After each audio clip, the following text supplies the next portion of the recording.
Gloire à Jésus. Aïe.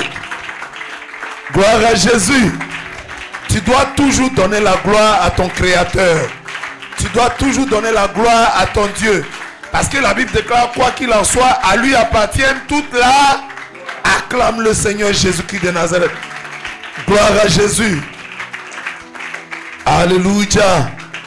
Les hommes de ce monde aiment donner la gloire à des footballeurs. Alléluia. À des hommes de la musique, à des hommes, à des artistes. Mais la Bible déclare que toute la gloire appartient à Jésus, qui est le Dieu vivant. Acclame le Seigneur Jésus-Christ. Gloire à Jésus-Christ.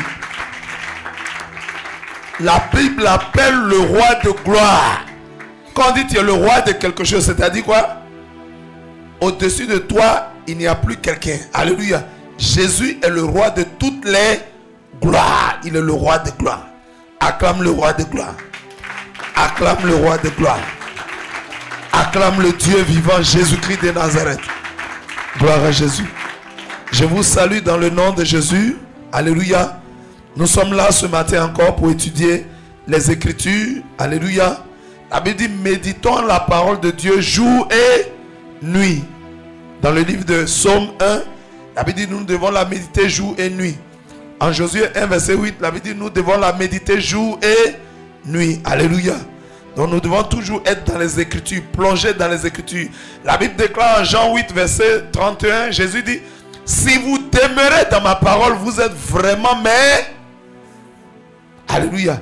Les vrais disciples demeurent, ils ne quittent pas dans la parole. Ils sont toujours dans les Écritures. Amen. Ils se frottent aux Écritures. Ils méditent régulièrement les Écritures. Afin que les Écritures entrent en eux. Alléluia. Qu'ils soient remplis des Écritures. Quelqu'un comprend? Que le Seigneur vous bénisse ce matin. Shalom. Nous sommes donc ce matin à l'étude biblique. Enseignement, étude biblique, notre émission de tous les jours. Et ce matin, nous sommes dans l'Ancien Testament. Nous verrons la partie 42, Genèse chapitre 27. Est-ce qu'on peut faire rapidement le rappel de l'émission d'hier? Pouvons-nous rappeler les enseignements qui sont sortis de l'étude biblique d'hier? Quelqu'un peut rappeler? Quelqu'un a un micro? Gloire à Jésus. Hier, nous avons étudié le personnage d'Isaac. Et nous avons vu aussi qu'il y avait la famine. La famine, oui. Il y a Isaac qui est descendu dans le pays des Philistins. Dans le pays des Philistins, oui. Parce qu'il y avait la famine. Ok. Et nous avons Qu'est-ce que Dieu lui a dit? Dieu lui a dit de ne pas descendre en Égypte. Voilà. Il devait rester dans le pays des Guéras. Dieu lui dit ne descends pas en Égypte. Et hier on a dit quand Dieu dit ne descends pas, tu fais quoi? Tu descends? Non, tu descends pas. Tu descends pas. En fait, les enfants de Dieu sont appelés à faire ce que leur Dieu dit. Alléluia. Amen. Si Dieu dit ne descends pas, non, ne descends pas. Si Dieu dit descends, tu descends. Si Dieu dit monte, tu montes. Si Dieu dit ne descends pas, ne descends pas. Si Dieu dit ne reste pas une femme alors que tu ne l'as pas épousée, tu ne restes pas avec elle. Amen. Amen. Amen, amen. Amen. Si Dieu dit ne fais pas ceci, on ne le fait pas. On a pris même l'exemple de Shadrach, Meshach et Abednego qui disaient que ça là, nous, on mange pas. C'est clair. Alléluia. Amen. Ils ont dit, on leur dit, prosternez-vous devant des statues. Ils disent, ça là, nous, on ne fait pas. Pourquoi ils disent nous? Nous, c'est qui? Qui ne fait pas? C'est eux. C'est des enfants de Dieu. Les enfants de Dieu ne font pas ce que Dieu leur interdit. Et les enfants de Dieu font tout ce que Dieu leur commande. Nous sommes régis par la parole de Dieu. Alléluia. Nous sommes régis par la parole de Dieu. Si c'est écrit dans la parole, on fait. Si ce n'est pas écrit, on fait pas. Si c'est écrit que Dieu nous dit faites-le, on le fait. Si c'est écrit que Dieu dit ne le faites pas, on le fait. Quelqu'un comprend? Acclamons le Seigneur Jésus-Christ. Amen. Oui, allons-y. Par la suite, nous avons aussi vu que Isaac a obéi. Et suite de l'obéissance, le Seigneur lui a promis des bénédictions. Voilà, suite à l'obéissance d'Isaac, Dieu l'a béni, n'est-ce pas? Oui, oui. Amen, amen. Amen. Son père Abraham a obéi, Dieu l'a béni.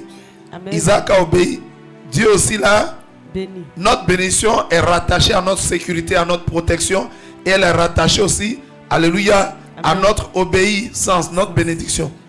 Quand tu obéis, Alléluia, tu es en sécurité. Quand tu obéis à Dieu, tu es protégé. Gloire à Jésus. Amen. Amen, amen. Amen. Quand tu obéis à Dieu, c'est ta propre protection. Psaume 34, verset 8. L'ange de l'Éternel campe autour de ceux qui craignent Dieu et il les arrache au... Pourquoi les anges de Dieu campent autour de nous? Ils sont là pourquoi? Pour nous protéger. Pour la protection. Amen. Alléluia. Vis-à-vis des dangers, ce sont des êtres invisibles. Ils sont là pour nous garder, pour nous protéger. Ils sont nos compagnons de service. Tout enfant de Dieu véritable est gardé par des anges. Mais aussi longtemps qu'il obéit à Dieu. Quand il obéit, les anges prennent plaisir à rester autour de lui. Mais quand il devient rebelle, les anges ne prennent plus plaisir à rester là. Quelqu'un comprend? C'est pourquoi nous devons toujours obéir à Dieu et à sa parole. Gloire à Jésus. On y va, on continue. Et quelqu'un acclame le Seigneur. Amen. Oui. Et nous avons aussi vu, nous avons étudié le personnage de Abimelech. Abimelech, oui. Et la Bible nous dit que Isaac a menti. Est-ce que Abimelech avait une bonne attitude? Pas du tout. Bon. Abimelech, c'est l'image de ceux qui sont amis avec toi quand il y a les moyens. Alléluia. Alléluia. Amen. Abimelech, c'est l'image de ceux qui méprisent les gens. Abimelech, c'est l'image de ceux qui considèrent les gens selon leur position sociale, selon leurs conditions, s'ils sont riches ou s'ils sont pauvres. Abimelech a méprisé Isaac. Il a négligé. Or, dans la présence de Dieu, nul ne doit être négligé.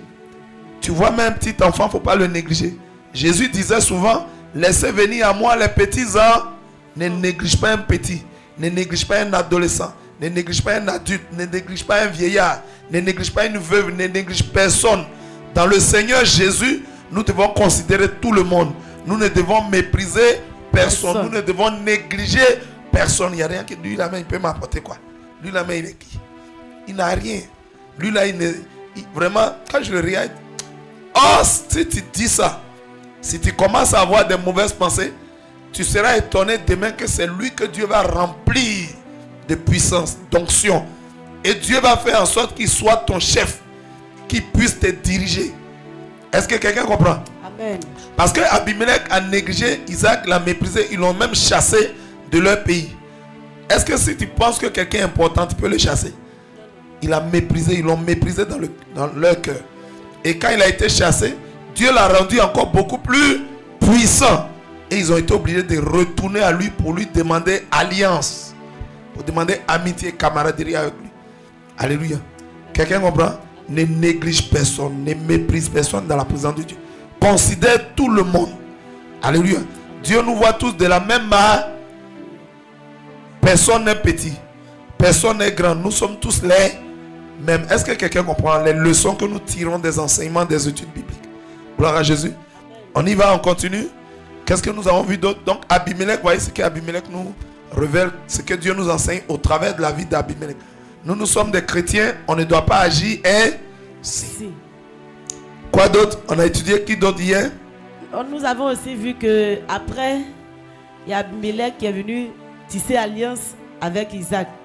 Et ils lui ont même dit qu'on a vu que vraiment ton Dieu est avec toi. Abimelech a dit, nous voyons que Dieu est avec toi. Dieu est avec toi. Un païen.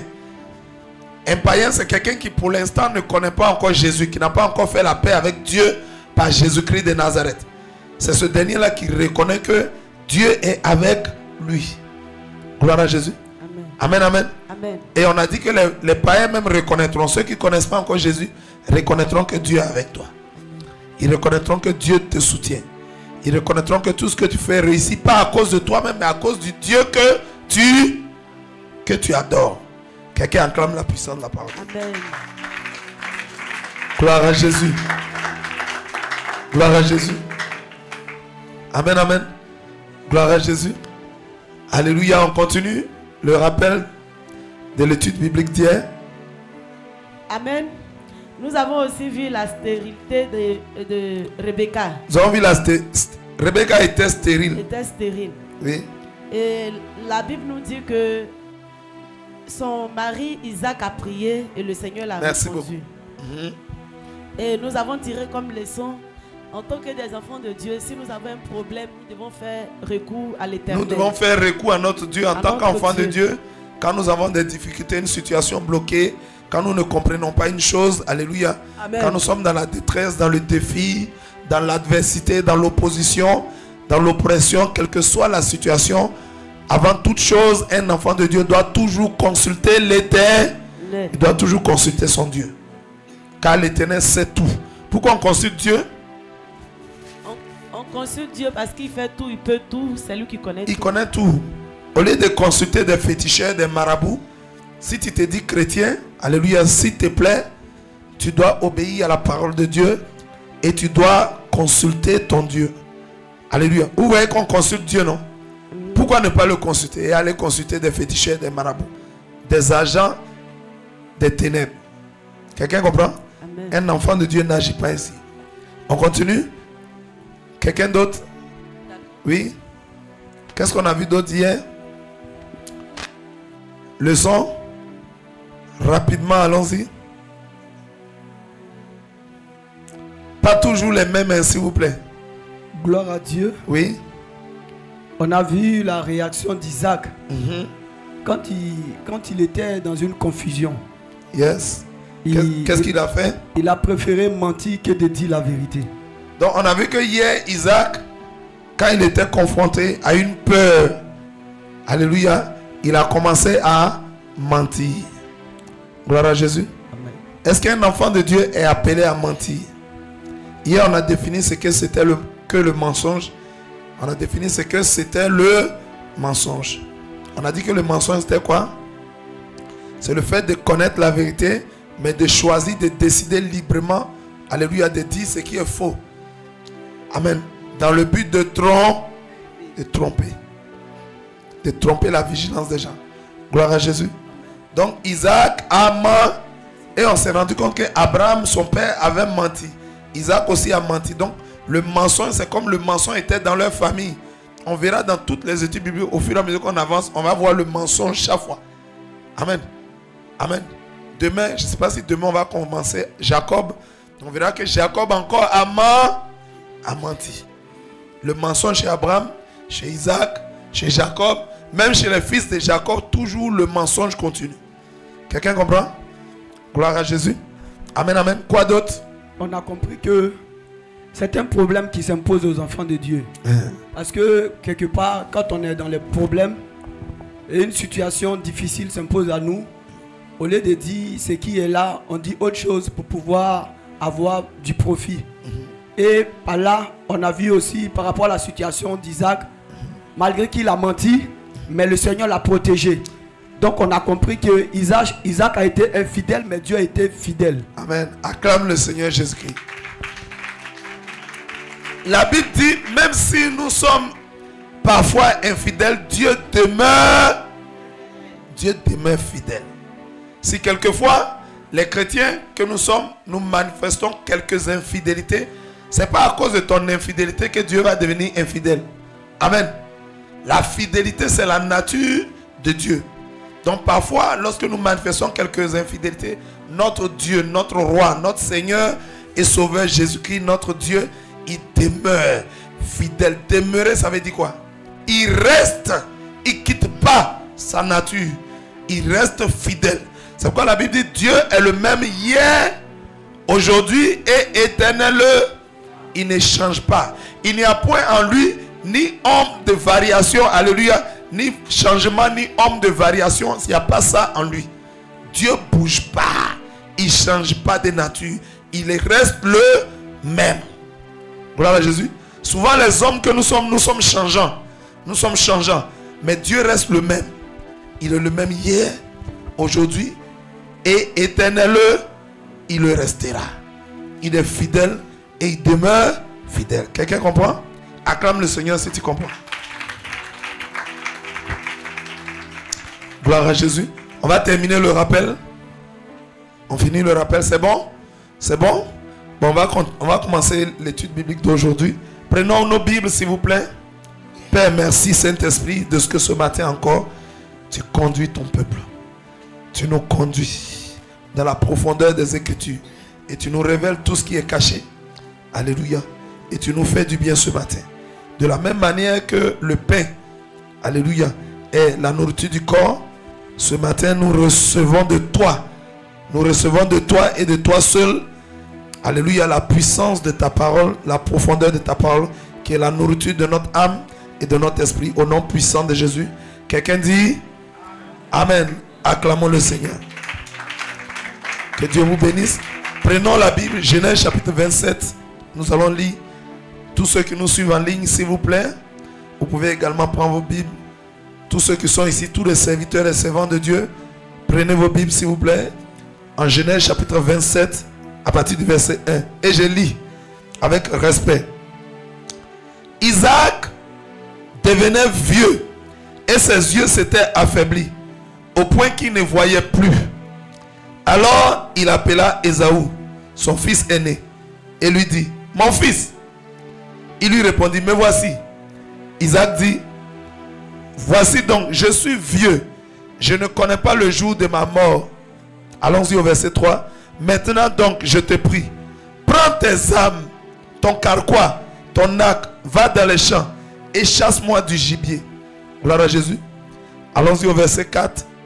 Fais-moi aimer comme j'aime et apporte-le-moi à manger, afin que mon âme te bénisse avant que je meure. Gloire à Jésus. Alléluia. Amen, amen. Isaac, dont nous parlions, qui était né après qu'Abraham ait attendu 25 ans de patience avant d'avoir le fils de la promesse, ce Isaac aujourd'hui est devenu vieux. Alléluia. La vieillesse, c'est quoi? Il est devenu vieux. Quand on est vieux, quels sont les signes, quelles sont les caractéristiques qu'on présente? La vieillesse, oui. Le micro, rapidement, prenez le micro, s'il vous plaît. Alléluia. La Bible nous dit aujourd'hui que Isaac est devenu vieux.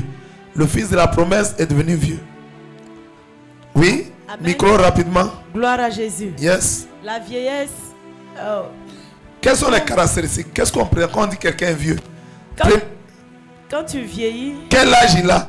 Est-ce qu'on a 5 ans et on est vieux? Non, non. Est-ce qu'on a 10 ans et on est vieux? Quelqu'un qui est vieux, il approche quel âge? Son âge augmente. Et ça devient... Ses jours sur la terre sont devenus nombreux. Ses jours sur la terre sont devenus nombreux. Les années, il a passé plusieurs années sur la terre. Amen. Et il n'a plus de vigueur dans ses membres. Qu'est-ce que son corps présente? Oui. La faiblesse. Il n'a plus de vigueur dans ses membres. Oui. Quoi d'autre? La faiblesse. La faiblesse. Toutes les capacités, toutes ses fonctions vitales baissent. Amen. Alléluia. Amen. Amen, amen. Amen, amen. Amen. Il n'a plus trop de vigueur, trop de force dans ses membres. Alléluia. Il se déplace difficilement. Il se déplace difficilement. Alléluia. Gloire à Jésus. Et au niveau de ses fonctions vitales, au niveau de ses sens, est-ce que ses yeux voient encore bien? Non, non. Alléluia. Ses yeux se sont... Est-ce qu'il entend très bien encore? Il peut entendre, mais ça baisse un peu. Ses yeux aussi deviennent faibles. Gloire à Jésus. Amen. Avec l'avancement de l'âge, oui. On continue, oui. Alléluia. Yes. Quand tu prends de l'âge, à partir de 70, c'est là que tu commences à perdre un peu. Très bien. Il y a d'autres qui peuvent rester jusqu'à 80 000. Il y en a qui sont plus résistants. Par exemple, les parents qui sont au village qui font les travaux champêtres. Les travaux champêtres. Ils vieillissent beaucoup plus vite. Plus vite que par rapport à ceux qui sont en ville. Oui. En ville, on ne vieillit pas trop vite parce qu'on n'a en ville, la vieillesse est un peu plus... On ne fait pas les travaux durs. On ne fait pas trop de travaux durs. Ça fait que les gens qui sont vieux en ville, ils font beaucoup de sport. Quand tu fais beaucoup de sport, tu ne peux pas perdre tout ce que tu as comme la force. Tu gardes un peu la forme. Un peu la force. Et la vue aussi, ça baisse, mais pas trop. Pas trop. Ok, donc là, très bien, on acclame le Seigneur. Donc la vieillesse est fonction de quoi? La vieillesse dépend. Dépend de quoi? C'est vrai, plus vous passez du temps sur la terre, les fonctions baissent, les fonctions vitales, mais c'est dû à quoi? Parce que est-ce que la vieillesse au village et la vieillesse en ville, c'est la même chose? C'est ce que la servante de Dieu a dit. Amen, amen. Amen, amen. Au village, nos parents font des travaux champêtres très difficiles. En général, ils ne sont pas dotés. Ils ne sont pas munis de machines pour travailler à leur place. Ils font tous les travaux champêtres avec leurs mains, tout ça. C'est très difficile. Donc, ils vieillissent vite. Ils sont toujours courbés. Dans la cuisine, les mamans sont courbées. Or, en ville, on a des gazinières qui sont quand on ne se plie pas chaque fois. Pour prendre de l'eau, les robinets sont là. Oh, ça baisse pour puiser l'eau. Tout ça. Donc, la vieillesse, parfois, est fonction, alléluia, dépend souvent, surtout avec les signes que présente la vieillesse, dépend souvent de l'environnement, des travaux. Si les travaux, en ville, par exemple, tout est fait par les machines. Tu veux laver habit, tu mets dans la machine, ça lave. Amen. Amen, amen. On ne fait pas le feu avec des fagots. On fait avec des gazinières. Amen. On ne puise pas l'eau avec des trucs. Il y a des robinets. Amen. Donc le travail est beaucoup plus facile. Donc on est un peu mieux conservé. On est un peu mieux conservé. Malgré que ça baisse, mais on est mieux conservé. Quelqu'un comprend? Donc Isaac, la Bible dit, Isaac dit à son fils, je suis vieux, je deviens vieux. Alléluia. Il dit, je suis vieux. Je ne connais pas le jour de ma mort. Alléluia. Donc il lui dit d'aller lui préparer un mets. Un mets, c'est quoi? Un mets, c'est un plat, c'est un repas. C'est un plat. Gloire à Jésus. Un repas pour pouvoir manger. Gloire à Jésus. Il dit, va, prépare-moi un mets. Et il ajoute, va chasser du gibier. Et prépare-moi un mets. Le gibier, c'est quoi? Du gibier. Hein? C'est un animal. Donc il dit, va chasser un animal, va attraper un animal. Alléluia. Tu le tues, tu viens me faire à manger et je vais manger. Quelqu'un comprend? Et il ajoute quoi? Il dit, fais-moi un mets comme j'aime. Et apporte-le-moi à manger afin que mon âme te bénisse avant que je meure. Gloire à Jésus. Gloire à Jésus. Alléluia. En général, avec quoi on bénit? On bénit avec quoi? On bénit avec la bouche. Gloire à Jésus. Mais ici, Isaac dit quelque chose à son fils Ésaü. Il dit, va, me fais un mets. Va chasser du gibier, fais-moi un plat. Alléluia. Alléluia. Et mon âme va te bénir. Mais avant que l'âme d'Isaac bénisse son fils, il dit, fais-moi un plat. Pas n'importe quel plat. Hein. Un plat comme quoi? J'aime. Si on vous donne un plat que vous n'aimez pas, vous serez comment? On peut vous servir, non? On vous sert la nourriture, mais on vous envoie un plat que vous n'aimez pas. Vous serez comment? Est-ce que vous serez satisfait? Est-ce que vous serez content? Est-ce que vous serez dans la joie? Isaac précise, fais-moi un plat, apporte-le-moi. Mais tu fais un plat comme j'aime. Selon mon goût, selon ma volonté. Ce qui va me plaire et me faire plaisir. Et c'est alors que mon âme va te bénir. On pourrait éventuellement parler de deux sortes de bénédictions. Donc il y a la bénédiction de la bouche et il y a la bénédiction de l'âme.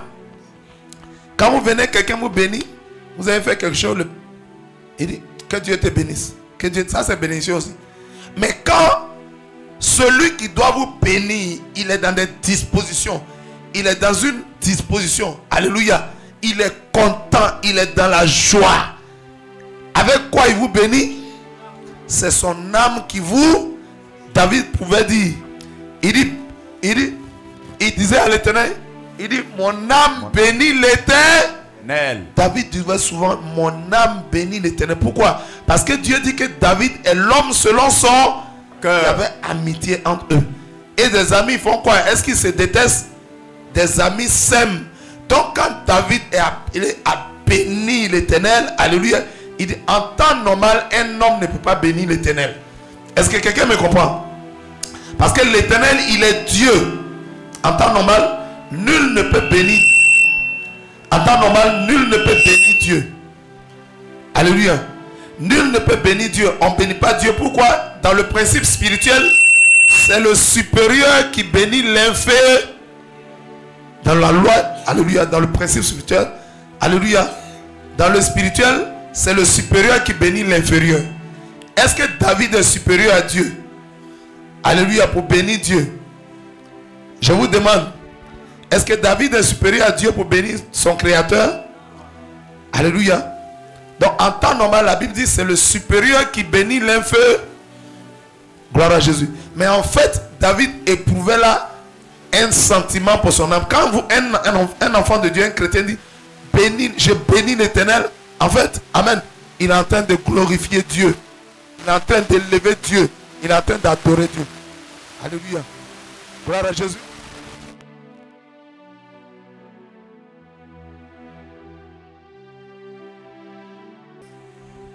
Gloire à Jésus. Donc, vous voyez, j'étais en train de dire que c'est le supérieur qui bénit l'inférieur. Donc, quand David dit mon âme bénit l'Éternel, il était juste en train d'exprimer, alléluia, que il glorifie Dieu.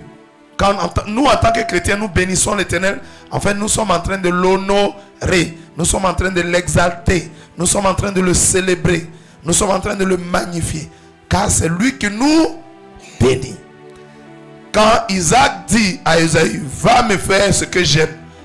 Et quand je serai dans la joie, mon âme va te bénir. La bénédiction de l'âme, c'est une bénédiction totale. Alléluia. Tout l'être te bénit. Alléluia. Son corps te bénit. Son corps par son corps, c'est la bouche. La bouche fait partie du corps. Donc sa bouche te bénit. Alléluia. Son âme te bénit. Son esprit te... C'est la bénédiction totale. La bénédiction entière. Alléluia. C'est la première bénédiction, la plus grande. Il dit, va me faire cela et mon âme va te bénir. Gloire à Jésus. Amen, amen. Ça veut dire que c'était une grande bénédiction. Gloire à Jésus. Gloire à Jésus. On continue. Acclame le Seigneur, on va continuer. Il dit, fais-moi aimer comme j'aime et apporte-le-moi à manger afin que mon âme te bénisse avant que je meure. Rebecca écouta ce qu'Isaac disait à Esaü son fils et Esaü s'en alla dans les champs pour chasser du gibier et pour le rapporter. Dès que son père a dit ça, il a obéi. Il est parti chasser du gibier. Verset 7. Apporte-moi du gibier. Rebecca dit quoi? Dans le verset 6. Puis Rebecca dit à Jacob, son fils, voici, j'ai entendu ton père qui parlait ainsi à Esaü ton frère. Apporte-moi du gibier, fais-moi aimer, je mangerai et je te bénirai devant l'Éternel avant ma mort. Verset 8. Maintenant, mon fils, écoute ma voix à l'égard de ce que je te commande. Va me prendre au troupeau 2 bons chevreaux. J'en ferai pour ton père aimer comme il aime.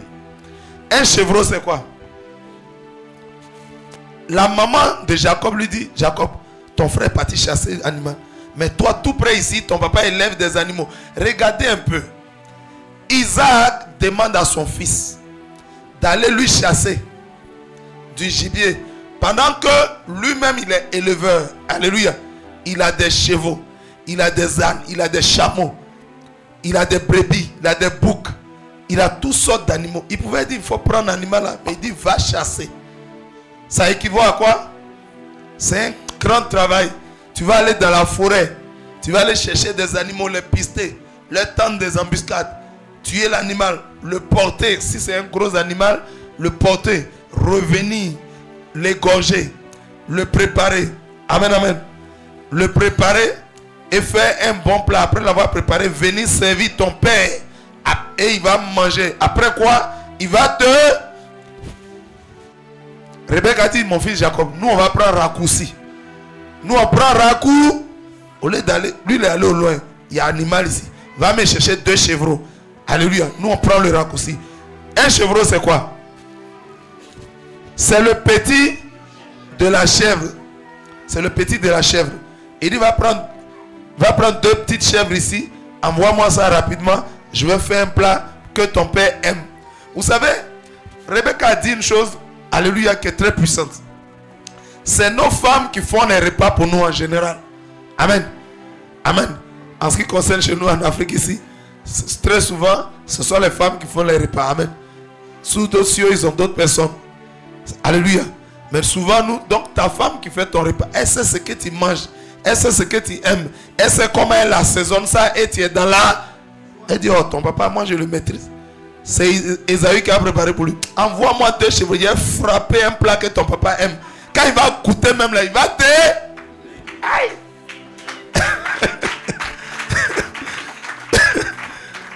Alléluia. Elle dit, tout près n'est pas loin. Prends rapidement, envoie-moi. Je connais ton papa, je sais ce qu'il aime. Repas, je vais taper là. Quand il va goûter, mais il ne peut pas ne pas te bénir. Il va forcément te donner la bénédiction. Amen, amen. Nos femmes nous connaissent. Elles savent ce qu'on aime. Alléluia. Donc elle a dit, envoie, je vais faire quelque chose. Toi-même, tu vas voir. Si ton père t'a pas béni, c'est que ce n'est pas moi. Repas, je vais lui préparer là. Il va bien manger. Gloire à Jésus. Amen, amen. Elle a dit, maintenant mon fils, écoute ma voix.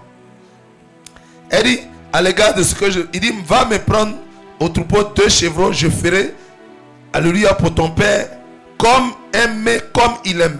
Verset 10. Tu le porteras à manger à ton père, afin qu'il te bénisse avant sa mort. Jacob répondit à sa mère, voici Ésaü mon frère est velu. Je n'ai point de poils.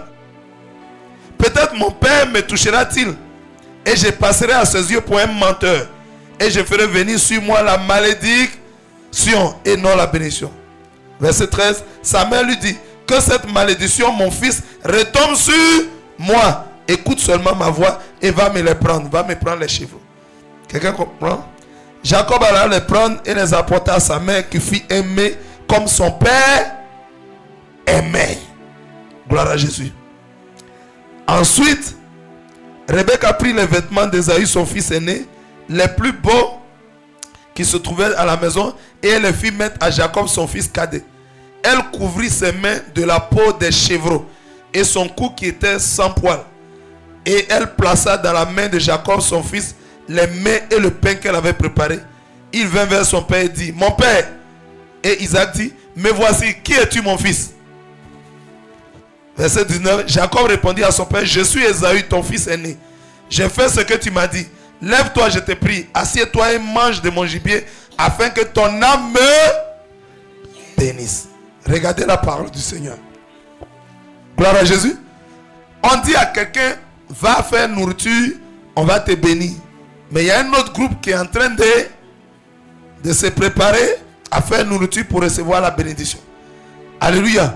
Vous savez, Ésaü et Isaac étaient, Ésaü et Jacob, alléluia, étaient des jumeaux. Les jumeaux, c'est qui? C'est des bébés, c'est des enfants qui sont conçus à la fois au même moment dans le sein maternel. Alléluia. Et ils sortent à tour de rôle. Ésaü est d'abord sorti, Jacob est sorti. Malgré qu'ils ils ont le même père, la même mère, ils sont différents. Même les jumeaux sont différents. Quelqu'un comprend? Ésaü était comment? Il était velu. Son corps était recouvert de poils. Cependant, Jacob, il n'avait pas de poils.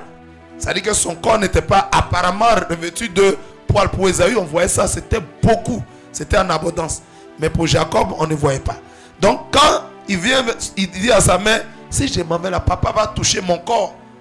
Il va toucher mon corps, il va voir que je n'ai pas de poils. Et au lieu de recevoir la bénédiction, c'est la malédiction que je vais recevoir. Ça m'a dit quoi? Que cette malédiction retombe sur... Ça vous rappelle quelque chose? Alléluia. Les Juifs ont dit, cette malédiction-là, ça a encore retombé sur nous.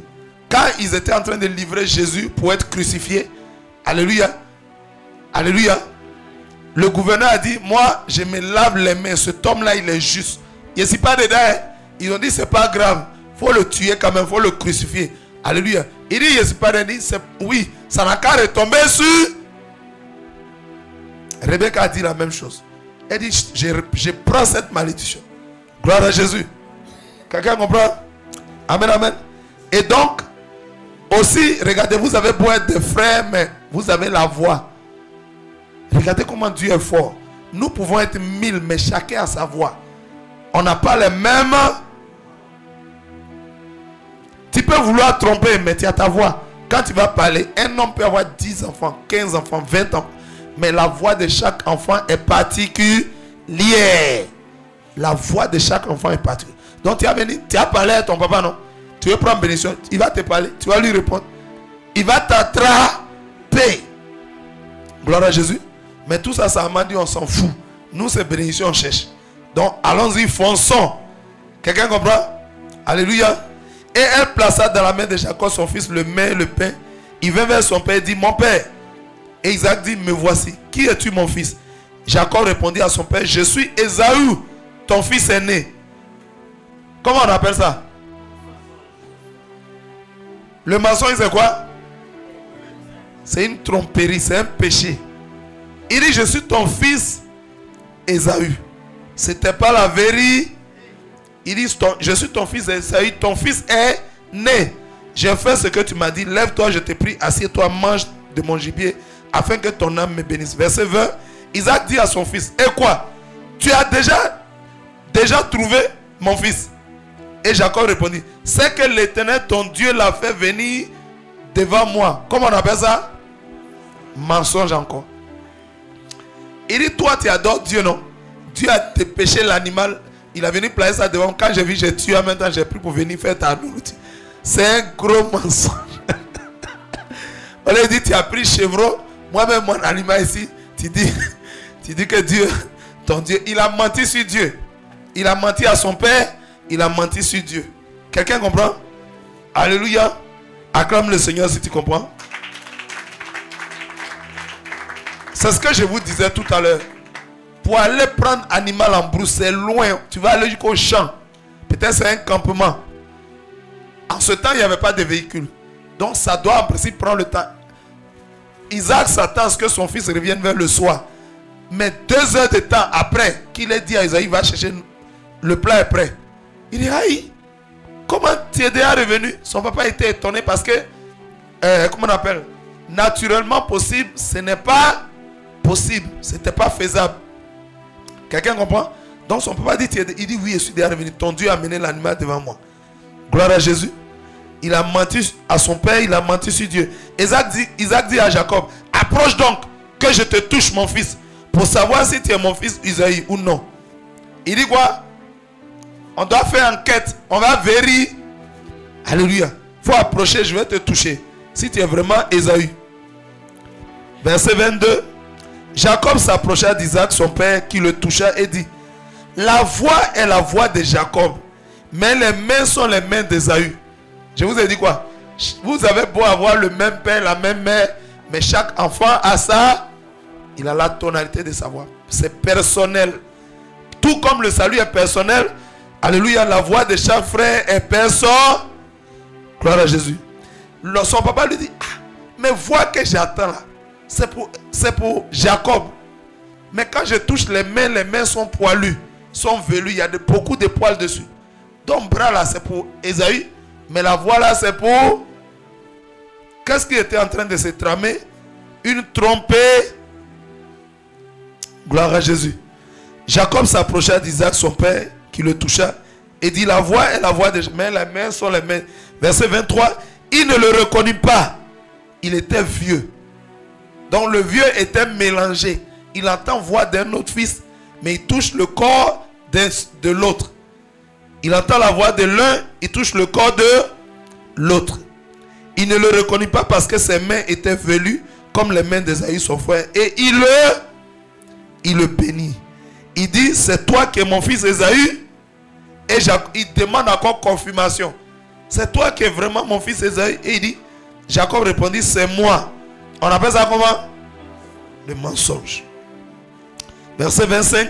Isaac dit, c'est moi que je mange du gibier de mon fils, afin que mon âme te bénisse. Jacob le servit, il mangea et lui apporta aussi du vin et il but. Verset 26. Alors Isaac son père lui dit, approche donc et baise-moi. C'est-à-dire, il faut m'embrasser, il faut me donner un bisou. Il faut m'embrasser mon fils. Et Jacob s'approcha et le baisa.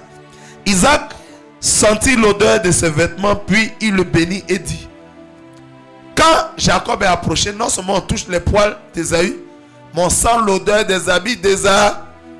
Sa maman a fait comment? Elle a pris habits d'Ésaü pour porter à Jacob. Gloire à Jésus. Dans le spirituel, dans l'esprit, les habits représentent quoi? Alléluia. Ça représente l'âme. Ça représente le témoignage. Ça représente le comporteur. Donc il a fait comme s'il avait le comportement d'Ésaü. Il a fait comme s'il avait le témoignage d'Ésaü.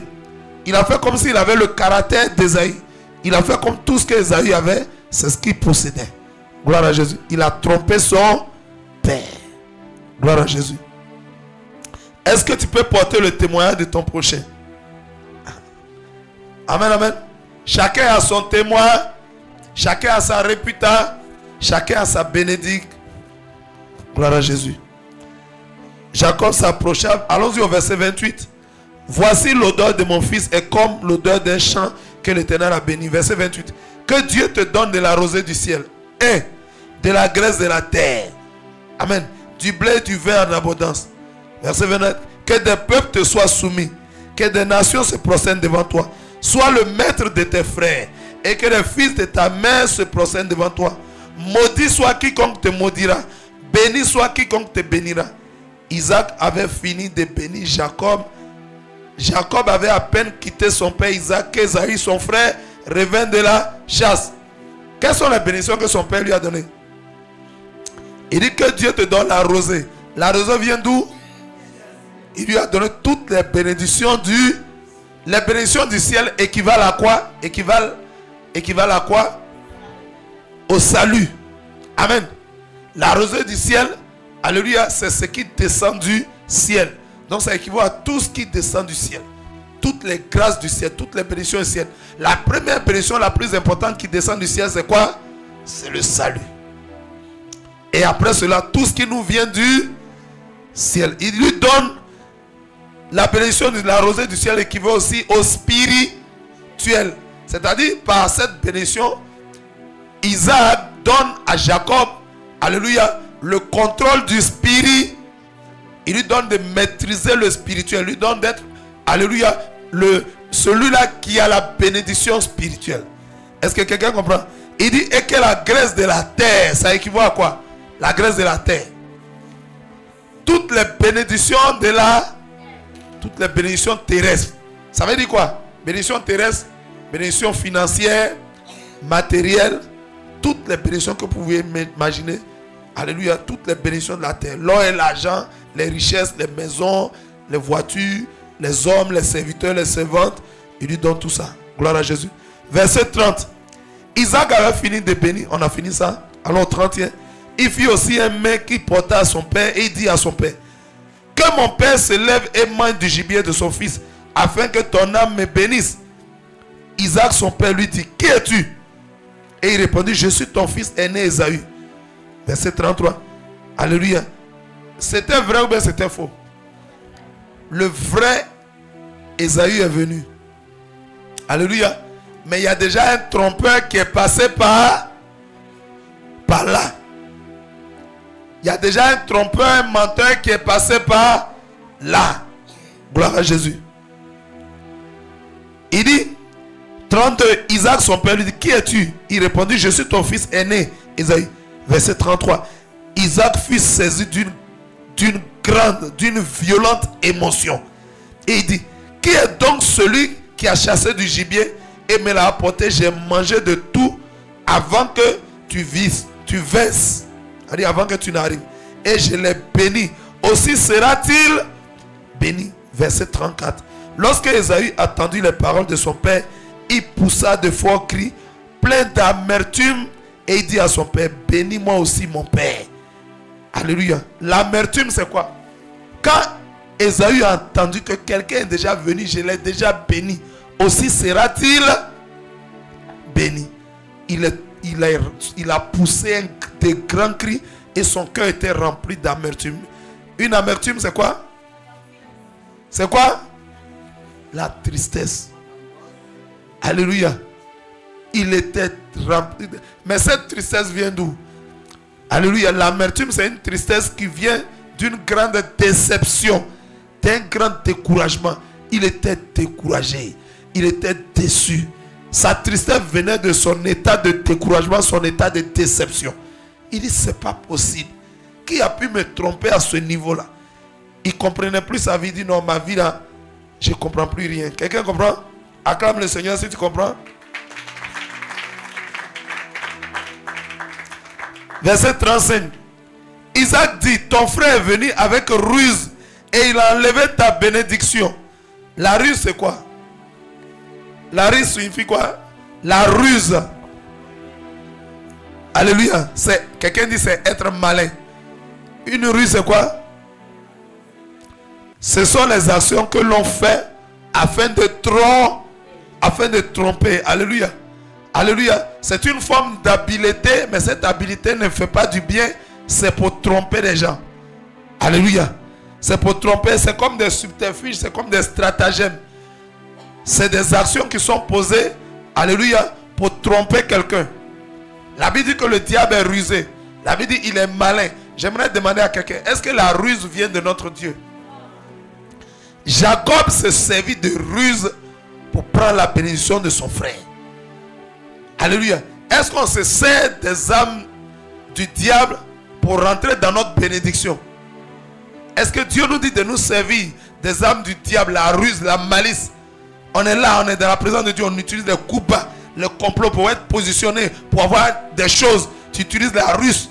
Il faut te dire que si tu n'es pas sur la voie du Seigneur, quelqu'un qui a foi en Dieu, il sait que si des hommes créent des machines et qu'il y a de très bonnes choses dedans, alléluia.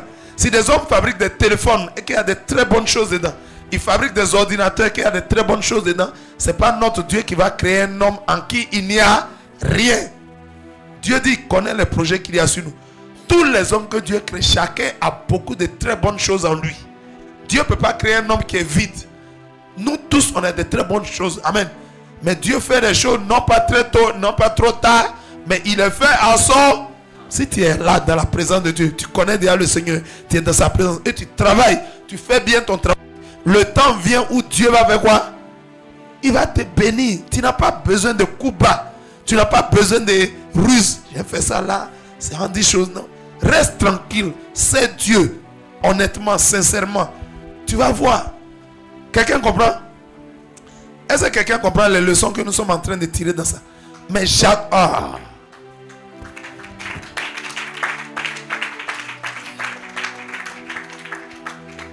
Alléluia. Nous aimerions bien que les chrétiens retiennent ça une fois pour toutes. Nous voyons dans les entreprises, dans les sociétés des hommes, les gens se luttent. Les gens se battent. Les gens font des... L'autre, il est établi, dit le PDG, je veux qu'on l'enlève, je prends sa place. Ils font des... Ça, on voit ça dans le monde. Pourquoi? Parce que dans le monde, il y a l'esprit du monde.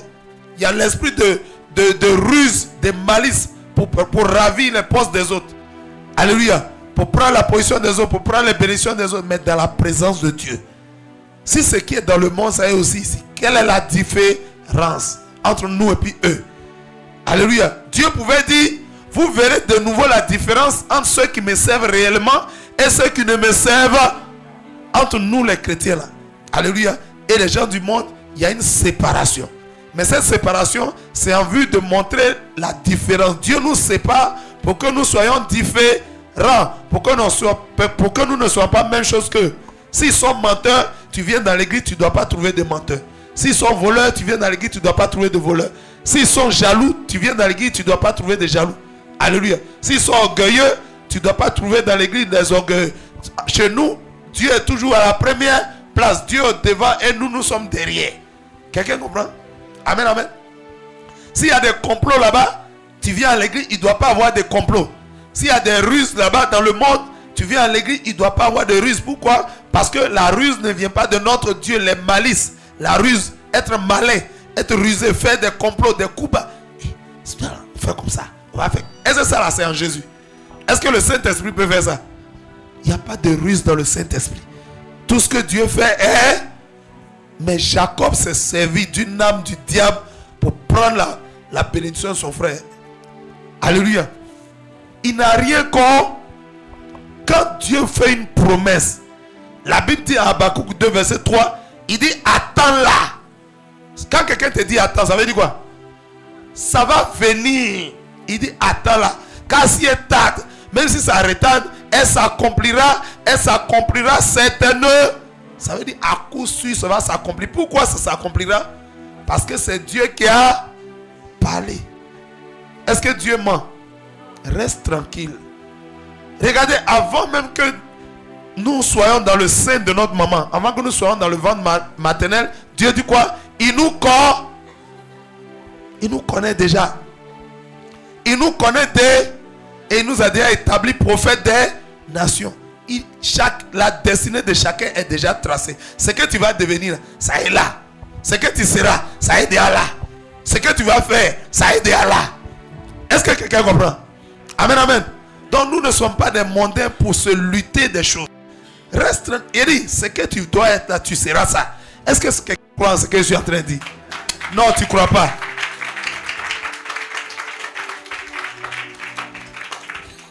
Parce que le fait de ne pas croire, c'est ce qui nous amène à être des Jacob, des trompeurs, des supplanteurs.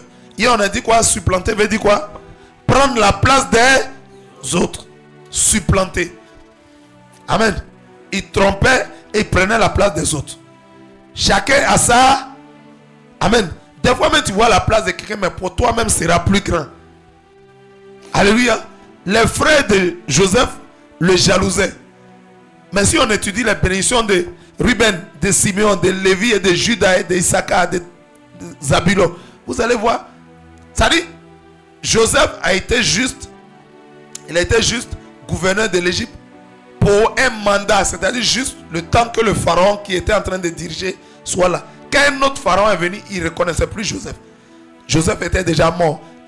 Donc il n'a pas connu Joseph. C'est lui qui a commencé à mettre les Hébreux sous esclaves. On a déjà oublié Joseph. Une bénédiction juste le temps d'un règne. Juste le temps d'un règne. Si ce pharaon avait régné 20 ans ou 30 ans, c'est en ça. Mais la bénédiction de Judas, la bénédiction de Lévi, la sacrificature, le sacerdoce, jusqu'à aujourd'hui, depuis là-bas, l'origine jusqu'à aujourd'hui, nous sommes sacrificateurs. C'est vrai ou bien c'est faux? Quand Jésus est venu, il dit, je fais de vous tous un royaume de sacrificateurs. C'est-à-dire, nous aujourd'hui, tous les chrétiens, les vrais seront aujourd'hui des sacrificateurs, toute l'église. Amen. La sacrificature, Lévi, de par Aaron, jusqu'à aujourd'hui, la bénédiction continue, la bénédiction du sacerdoce. Judas, la royauté. Jusqu'au jour d'aujourd'hui, pour être roi en Israël, ce sont les descendants de Judas. Ils ont la royauté. Jésus est descendant de qui? De Judas. Alléluia. Un règne qui ne finit. Des fois, ta bénédiction est plus grande. Quand tu vois pour l'autre, tu penses que c'est... Quand pour toi va commencer. Là. Alléluia. Quand pour toi va commencer, tu as dit, ah, c'est que pour lui-même, c'était rien. On en a, chacun pour lui. Amen. C'est ce que Jacob ne comprenait pas. Et puis en plus, si Dieu te dit, le plus petit sera le plus grand, est-ce que tu as besoin d'aider Dieu? Est-ce qu'on aide Dieu dans ce sens? C'est que sa bouche a dit, sa main l'a accompli. Dieu a assez de force, assez de puissance pour accomplir ce qu'il dit. Tu n'as pas besoin de l'aider. Qu'est-ce qu'il a dit? Il dit, si ça tarde, il faut attendre. Toi, tu attends dans la prière. Alléluia, c'est tout. Mais il ne faut pas faire des trucs. Est-ce que quelqu'un comprend? Il a ravi la bénédiction de son frère. Verset 34. Lorsque Esaïe entendit de son père, il poussa de forts cris pleins d'amertume. Et dit à son père, bénis-moi aussi mon père. Isaac dit, ton frère est venu avec ruse. Et il a enlevé ta bénédiction. Il est venu avec quoi? Est-ce qu'il est venu avec bonté? Est-ce qu'il est venu avec joie? Est-ce qu'il est venu avec amour? Il est venu avec ruse. Est-ce que la ruse vient de notre Dieu? La ruse vient du diable. Quelqu'un comprend? Verset 36. Esaïe dit, est-ce parce qu'on l'a appelé du nom de Jacob qui m'a supplanté déjà 2 fois? Est-ce que c'est parce qu'il porte le nom Jacob? Esaïe ne comprend plus sa vie. Il dit, mon frère, c'est son nom là qui est son problème. Mais c'est quoi? Je ne comprends pas. C'est le nom qu'il porte là où il y a quel problème? Il a quel problème, mon petit frère? Il m'a déjà supplanté 2 fois. Amen. Il a enlevé mon droit d'aînesse. Et voici maintenant qu'il vient d'enlever ma bénédiction. Il dit, n'a-t-il point réservé de bénédiction pour moi? Il demande à son papa, il n'y a pas un peu de bénédiction, il n'y a pas mougou mougou, il n'y a pas reste de bénédiction pour moi, pour que tu me bénisses quand même un peu. Alléluia. Amen, amen. Esaïe ne savait pas une chose. Esaïe, on a vu hier que Esaïe a méprisé le droit d'aînesse. Mais il ne savait pas que le droit d'aînesse est rattaché à la bénédiction. Il ne savait pas. Si tu savais que ta sainteté, ta sanctification, ta pureté, alléluia, ta sanctification, ton dépouillement est rattaché à ta bénédiction, tu n'allais jamais mépriser la sainteté. Tu n'allais jamais mépriser la sanctification. Ah, quelqu'un n'a pas compris. J'ai dit, si quelqu'un savait, Jésus, je m'en vais vous préparer une place. Quand je l'aurai préparé, je viendrai vous chercher afin que là où je suis, vous aussi, vous soyez avec Au ciel, là-bas, il n'y a pas impureté. Au ciel, il n'y a pas rébellion. Au ciel, il n'y a pas insoumission, il n'y a pas désobéissance. Au ciel, il n'y a pas souillure, il n'y a pas corruption. Au ciel, tout est pur, tout est saint, tout respire la sainteté, tout crie gloire, tout crie sainteté, tout crie pureté, tout crie sanctification. Gloire à Jésus. Alléluia. Alléluia. Ça veut dire quoi? Ta bénédiction au ciel est rattachée à ta sainteté. Parce que le Dieu qui est au ciel est saint. C'est pourquoi la Bible dit à 1 Pierre 1 verset 15, le Dieu que nous servons est saint. Vous aussi, soyez saints dans toute votre... Acclame la puissance de la parole de Dieu. Isaac ne savait pas. Il dit, j'ai fait quoi? Droit d'aînesse. Il faut prendre droit d'aînesse. La bénédiction dont on parle aujourd'hui, c'est quel type de bénédiction? Il y a plusieurs bénédictions dans la Bible. Mais de quelle bénédiction s'agissait-il? La bénédiction du fils est la bénédiction du droit d'aînesse. Il y a beaucoup de bénédictions. Mais il s'agissait d'une famille. La bénédiction du droit d'aînesse, chaque famille a son aîné. Alléluia. Chaque famille a son aîné. Et Dieu donne la bénédiction l'aîné à l'aîné de la famille. Gloire à Jésus. Il n'y a pas deux bénédictions d'aînés. Est-ce qu'il y a deux aînés dans une famille? Il y a un seul aîné. Donc il n'y a qu'une seule. Pourquoi son papa lui disait, il n'y a plus rien? Il dit non, je ne peux pas croire ça. C'est Dieu qui bénit. Il a tellement de bénédictions, mais dans la famille où tu es là, il n'y a qu'une seule bénédiction de l'aîné. Quelqu'un comprend? On pouvait te bénir de d'autres sortes de bénédictions, mais il s'agissait de la bénédiction de l'aîné. C'est quoi? L'aîné fait quoi? Le droit d'aînesse. Le papa, un papa, il fait quoi? Le père, il a reçu de Dieu quoi? L'autorité pour diriger et conduire sa famille. Son premier fils ou sa première fille est comme qui? Elle est comme son remplaçant. Donc si le papa a reçu l'autorité, quand le papa dit aux enfants, hey, allez ici, les enfants obéissent, ben, Dieu a donné une autorité au père et à la mère pour pouvoir diriger les enfants. Donc l'aîné, alléluia, il est le remplaçant du père. Donc quand tu as le droit d'aînesse, ça veut dire toutes les bénédictions du père, à savoir gouverner la famille, diriger la famille, régir la famille. Si tu reçois cette bénédiction, c'est toi qui vas être le chef. La bénédiction du droit d'aînesse, c'est la bénédiction de chef. La chefferie, être le chef. Amen, amen. Est-ce qu'il peut y avoir deux chefs? Dieu a... Et Isaac a déjà donné la bénédiction de chef à Jacob. Maintenant, Esaü vient dire, bénis-moi aussi. Elle dit quoi? Fais de moi aussi un chef. Dans un même bateau, est-ce qu'on peut trouver deux chefs dans un même bateau? Dans un avion, on peut trouver deux chefs, trois chefs. Dans une famille, on peut trouver plusieurs chefs. Dans un foyer, est-ce qu'on peut trouver deux chefs? Qui est le seul chef de la famille? C'est l'homme. Et la femme est son adjoint. Amen. Dans une ville, qui est le chef? Est-ce qu'il y a deux maires dans une ville? Est-ce qu'il y a deux présidents dans un pays? Jamais. C'est une anomalie. Si c'est le cas, ça sera une anomalie. En fait, cette bénédiction, il s'agissait d'établir quelqu'un comme chef, comme le remplaçant d'Isaac. Quand il y a le droit d'aînesse, tu reçois la bénédiction de droit d'aîné. C'est pour diriger la famille. Désormais, tu deviens comme le chef de la... Donc, quand bénissant Jacob, il lui a transféré. Pourquoi c'est Isaac qui bénit Jacob? Isaac avait quoi? Il avait l'autorité. Donc en bénissant Jacob, il lui a transféré cette autorité pour qu'il soit désormais le commandant de la famille. Pour qu'il soit désormais le chef de la famille, le dirigeant de la famille. Esaü vient dire, donne-moi aussi cette bénédiction. Il ne peut pas avoir deux chefs dans un bateau. Il ne peut pas avoir deux capitaines dans un bar. Il ne peut pas avoir deux chefs dans une famille. Il ne peut pas avoir deux maires dans une ville. Il ne peut pas avoir deux présidents dans un pays.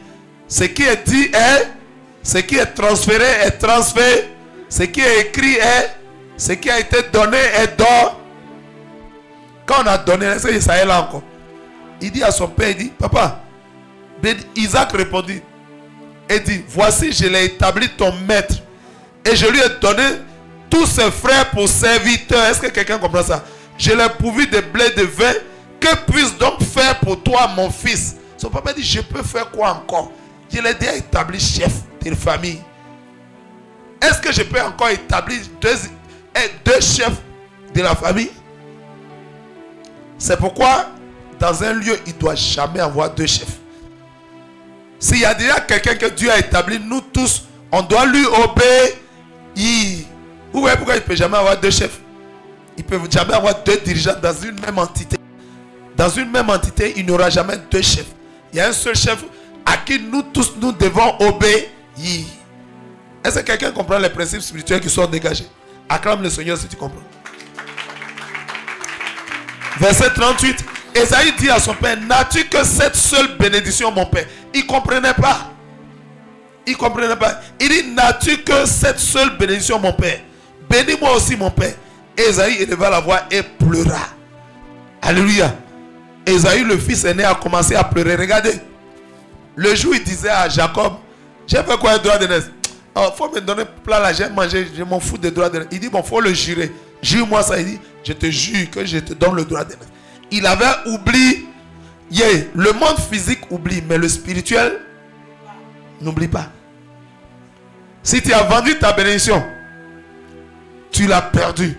Il y a certaines personnes qui ne connaissent pas Jésus-Christ, qui vont chez des marabouts, et le marabout lui dit, les féticheurs lui disent, bon, faut nous donner 5 francs seulement, 5 francs. 5 francs. Est-ce que vous savez ce que ces 5 francs représentent? Vous allez dire, oh, lui là, il prend 5 francs seulement. Les 5 francs, c'est quoi? C'est toute ta richesse que tu as donnée dans 5 francs. Alléluia. Il y en a qui vont dire, il faut apporter œuf. Il dit, apporte-moi un œuf. Un œuf, c'est quoi? L'œuf de poulet, c'est quoi? C'est la progéniture du poulet. C'est la descendance du poulet. C'est l'avenir du poulet. Donc, quand tu as donné, ceux qui aiment aller chez les féticheurs, les marabouts, ils ne veulent pas accepter Jésus. Si tu vas chez un féticheur, il te dit, envoie œuf. Il faut savoir que c'est toute ta fécondité, toute ta production, ton étoile. C'est ce que tu es en train de lui donner au travers de l'œuf.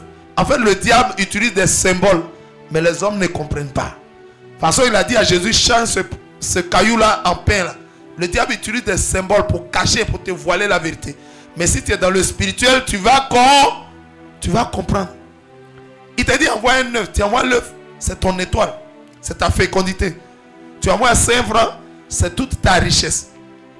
Des fois, il dit quoi? Envoie un poulet. Quand c'est un animal vivant, c'est ta vie. Parce que dans l'animal vivant, il y a le sang. Et le sang, c'est l'âme. La Bible dit quoi? La Bible dit le sang est dans le sang. La Bible dit l'âme est dans le. La Bible dit l'âme est dans le sang. L'âme est dans le sang. Quelqu'un comprend? Et l'âme, c'est la représentation de la vie.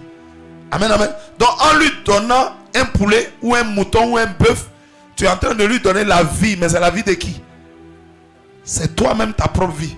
On va te changer dans le poulet que tu as donné. On va te changer dans le mouton. Le bœuf que tu as apporté, on va te transformer en ça. Ça veut dire que tu es en train de donner toi-même. Tu es en train de livrer au diable ta propre vie. Est-ce que quelqu'un comprend? Acclame le Seigneur.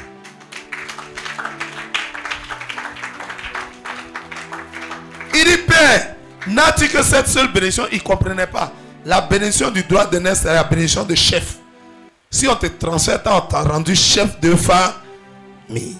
Et il n'y a pas deux chefs dans une famille. Isaac éleva la voix et pleura. 39. Isaac, son père, répondit. Isaac, son père, répondit et lui dit, voici ta demeure sera privée de la graisse de la terre. On dit quoi? L'autre, on dit, va recevoir la rosée. On dit, lui, elle sera privée. Ça va te manquer. La graisse de la terre. Et la rosée du ciel d'en haut. Tu vivras de ton épée. Tu seras asservi à ton frère. C'est-à-dire, il va dominer sur toi. Alléluia.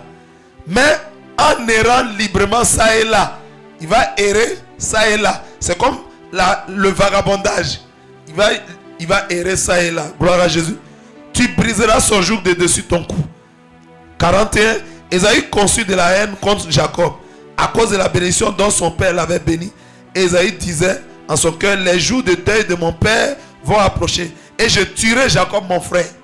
Il dit quoi? Il a commencé à concevoir un projet, un dessein de tuerie. Il dit, je vais tuer mon petit frère. Dieu nous a dit quoi? Tu ne tueras point. Vous voyez qu'un péché en entraîne toujours un autre. Un péché en entraîne toujours un autre. Son grand frère a commencé à dire, le jour où papa meurt là, j'ai tué lui là, il va voir. Il m'a trop trompé. Quelqu'un comprend? Vous comprenez? Il dit, je tuerai Jacob mon frère. Verset 40. On rapporta à Rebecca les paroles d'Ésaü, son fils aîné. Elle fit alors appeler Jacob, son fils cadet. Et elle lui dit, voici Ésaü, ton frère, veut tirer vengeance de toi en te tuant. Regardez, est-ce que tout ça là, ça vient de Dieu? Tromperie, ruse, alléluia, supplanté, tuerie. Il dit maintenant, vengeance. Il dit, il va se venger. Quelqu'un qui veut se venger, la vengeance c'est quoi? La vengeance c'est quoi? On t'a fait quelque chose de mal et tu veux rendre, tu veux te faire justice. La Bible dit quoi? Nous allons prendre les Écritures. Alléluia. En Romains 12, verset 19, la Bible dit quoi? À moi la vengeance, à moi la rétribution. Prenons le texte. On va le lire. Je suis en train d'interpréter. Je suis en train de paraphraser. Mais il faut qu'on lise le texte lui-même. Allons-y à Romains 10, verset 22. Romains rapidement. Romains 10, verset... Non, j'ai dit Romains 12. Excusez-moi. Romains 12, 19. Excusez-moi. Romains chapitre 12, verset 19.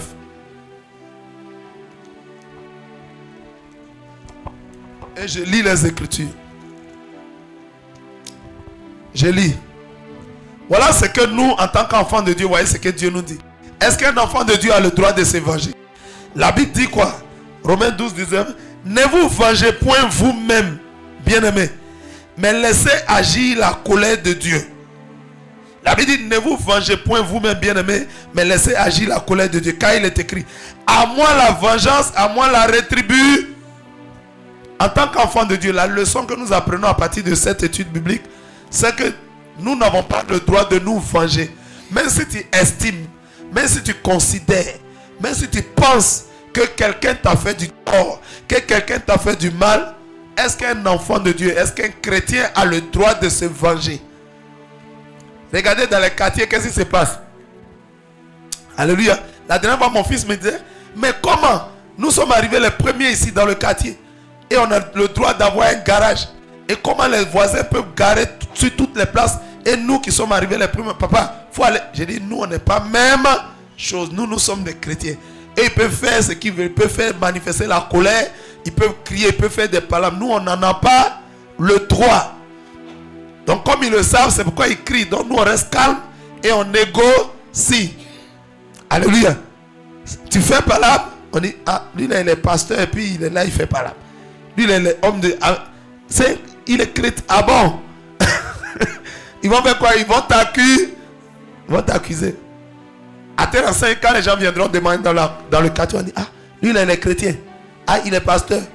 Pourquoi? À cause de ton témoin, dont un enfant de Dieu se doit de ne pas se venger. Il se doit de ne pas se rendre justice.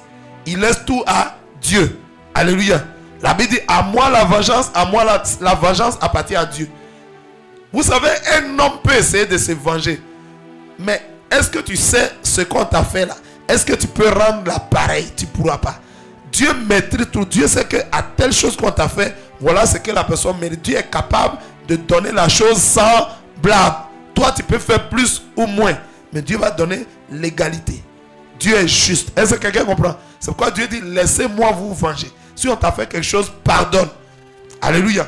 Il dit, à moi la vengeance, à moi la rétribution. Quelqu'un comprend? Acclame le Seigneur Jésus-Christ. Rapidement. On retourne à notre texte 27. On va terminer. 41. Ésaü conçut la haine contre son frère Jacob. Et il dit, je tuerai Jacob mon frère. 42. On rapporta à Rebecca les paroles. On avait déjà lu ça. Allons-y au 43. Maintenant mon fils, écoute ma voix. Lève-toi, fuis chez Laban, mon frère, à Charan. Et reste auprès de lui quelque temps jusqu'à ce que la fureur de ton frère s'apaise. Jusqu'à ce que la colère de ton frère se détourne de toi et qu'il oublie ce que tu lui as fait. Donc, Jacob a fait quoi à son frère? Il lui a fait du bien. Il lui a fait quoi? Il lui a fait du mal. Gloire à Jésus. Amen, amen. Amen, amen. On continue. Jusqu'à ce que la colère... Il dit pourquoi alors je te ferai revenir? Pourquoi serais-je privé de vous deux en un même jour? Alléluia. Verset 46. Rebecca dit à Isaac, Je suis dégoûté de la vie. À cause des filles de Heth. Si Jacob prend une femme, on va voir ça tout pour terminer. Alléluia. Regardez. Est-ce que Dieu avait déjà prophétisé et promis la supériorité à Jacob? Je vous demande. Quelle leçon on doit retenir de l'étude biblique d'aujourd'hui? Alléluia. Par rapport aux personnages que nous avons étudiés aujourd'hui.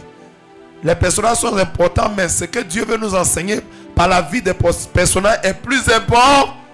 C'est ce que nous devons retenir.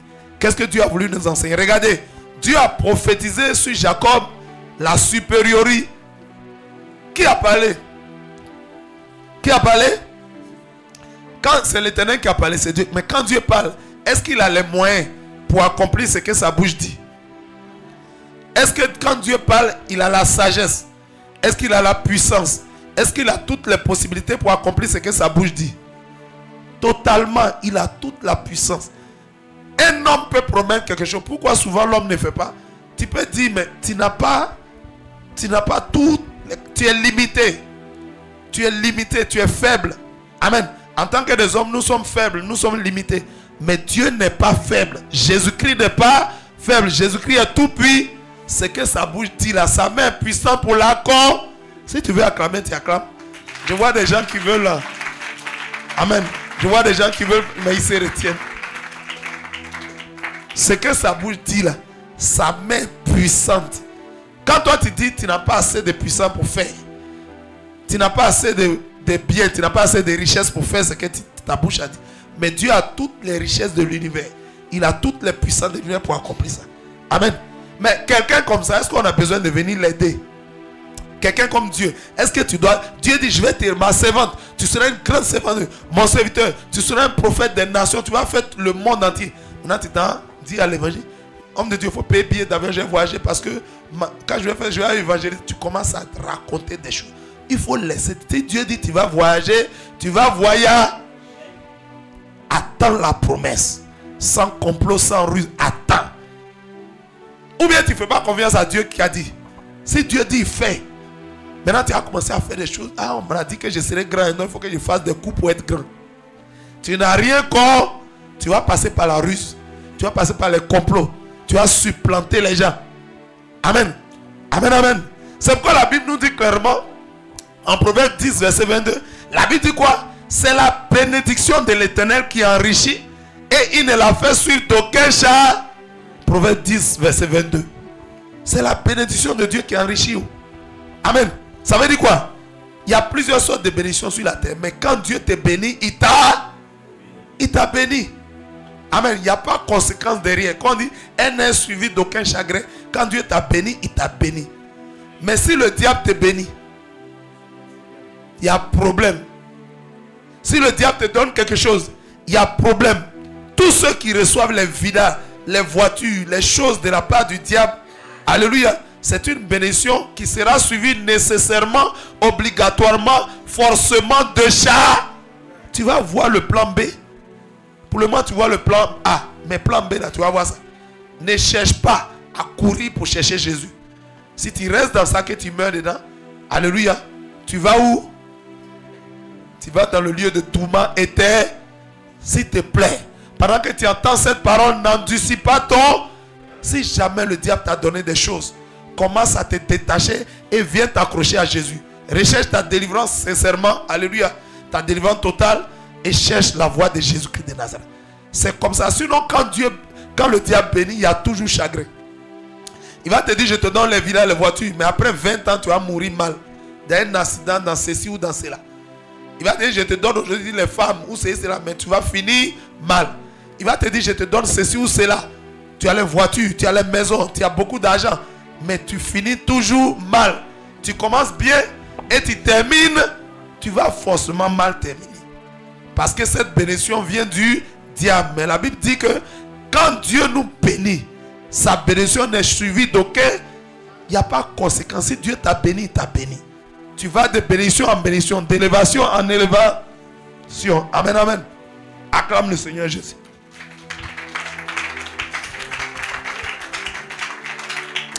Quelqu'un comprend?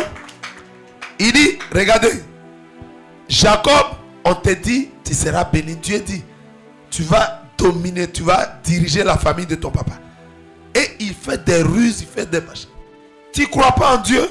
Si tu crois là, tu vas attendre et ça va s'accomplir. La Bible nous dit d'attendre dans la prière. Tu intercèdes seulement. Est-ce qu'il a dit d'attendre? Est-ce que la Bible nous dit d'attendre dans les complots?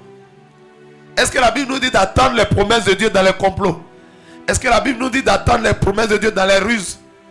Est-ce que la Bible nous dit d'attendre les promesses de Dieu, alléluia, pour supplanter les autres? La Bible dit attends-la patiemment, car elle s'accomplit. Quand on dit patiemment, ça veut dire dans le jeûne et la prière. Tu rends grâce à Dieu. Seigneur, je te bénis de ce que tu feras ça. Je te bénis de ce que tu me donnes. Tu lui rends grâce. Parce qu'il le... Que quelqu'un acclame le Seigneur Dieu. C'est pourquoi j'aime souvent dire que quand Dieu a parlé, quand Dieu a déjà prophétisé, quand Dieu a déjà déclaré, il ne faut pas chercher à aider Dieu de la mauvaise manière. En essayant de précipiter le plan de Dieu. En essayant d'accélérer Dieu. Non, la promesse dure trop. Je vais accélérer. C'est pour que ça s'accomplisse vite. C'est ce qu'Abraham a fait. Puis il a pris Agar. Quelqu'un comprend? Mais quand tu essaies de faire ça, il y a des choses. Il y a quoi dedans? Il y a des conséquences dedans. Ces conséquences-là qu'on appelle chagrin. La bénédiction de Dieu n'est suivie d'aucun chagrin, d'aucune conséquence. Amen. Mais si tu essaies d'activer, d'accélérer le plan de Dieu, tu auras des conseils. Voilà Jacob maintenant. On lui dit quoi? Ton frère est à la haine contre toi. Il est obligé de fuir. Seulement il faut te préparer à fuir. Alléluia. Il s'apprête à fuir. Et on va voir par la suite tout ce qu'il va voir. Dernier verset pour terminer. Rebecca dit à Isaac, je suis dégoûté de la vie à cause des filles de Heth. Si Jacob prend une femme comme celle-ci parmi les filles de Heth, parmi les filles du pays, à quoi me sert la vie? Hier, dans notre étude biblique, nous avons dit que Jacob n'est pas encore marié. Jacob n'est pas encore marié, mais son frère Ésaü est allé prendre deux filles Étienne. Les filles Étienne, c'est les filles de Heth. Les filles de Heth. Les Étienne, c'est qui? C'est l'ancien nom des Turcs. Où est les Turcs? La Turquie. Donc, il a quitté en bas ici. Il est monté quand il a dépassé le Liban. Il a dépassé la Syrie. Et il est allé sur sa gauche pour aller en Turquie pour aller chercher des femmes turques. Amen, amen. Il a pris deux filles turques. Et ne connaissant pas Jésus, elle se comportait d'une telle manière ou d'une autre. Et qu'est-ce qui s'est passé finalement? Elle fatiguait le papa de Ésaü. Les deux femmes là fatiguaient le papa d'Ésaü. Les deux femmes fatiguaient la maman de Ésaü. Gloire à Jésus. Si tu as des filles qui ne connaissent pas Jésus et que tu les épouses, tu es chrétien, tu les épouses, elles vont fatiguer tes parents. Alléluia. Elles ne connaissent pas Jésus. Elles vont aller chercher garçon. Tes parents vont dire, ta femme, tes deux femmes, elles restent pas là. D'abord, mais il a pris deux femmes. La Bible dit quoi? Nous, on ne prend pas deux femmes, on prend une seule. L'homme quittera son père, sa mère s'attachera à ça. On prend une femme. Mais lui, il a pris deux. Et en plus, c'est des Étienne. Des filles de Heth. Des descendants de Heth. Gloire à Jésus. Donc les parents, tous les jours, se plaignaient. Mais les filles Étienne, Ésaü, tu nous as fait quoi?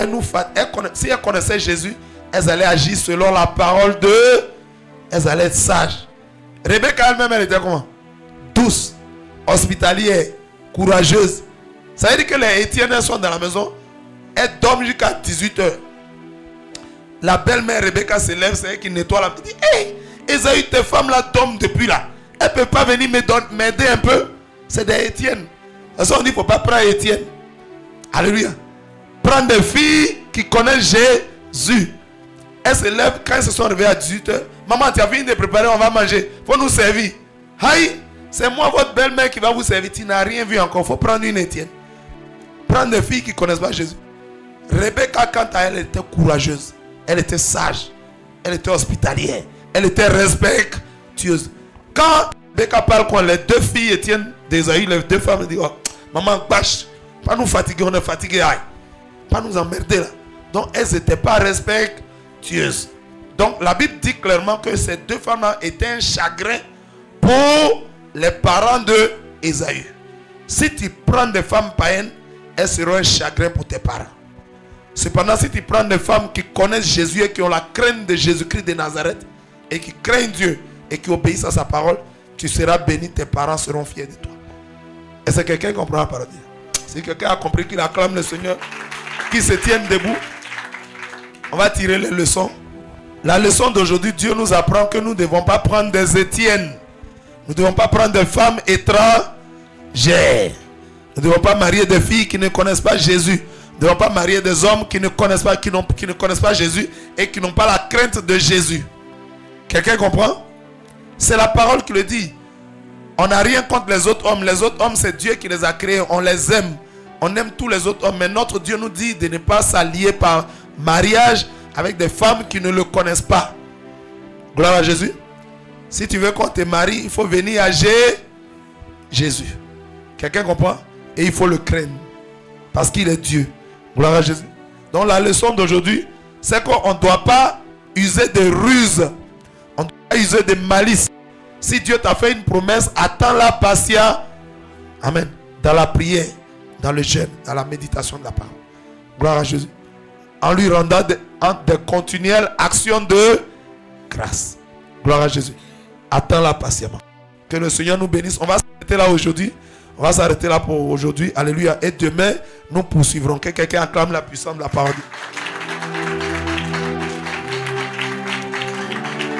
Alléluia. Nous allons prier. Nous allons dire merci au Seigneur pour ce temps d'étude biblique. Père, merci Saint-Esprit pour ce temps que tu nous as donné.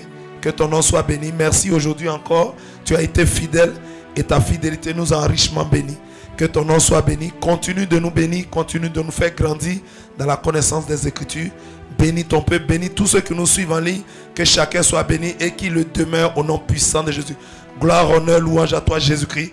Au nom de Jésus nous avons prié. Que Dieu vous bénisse. Shalom à tous. À demain.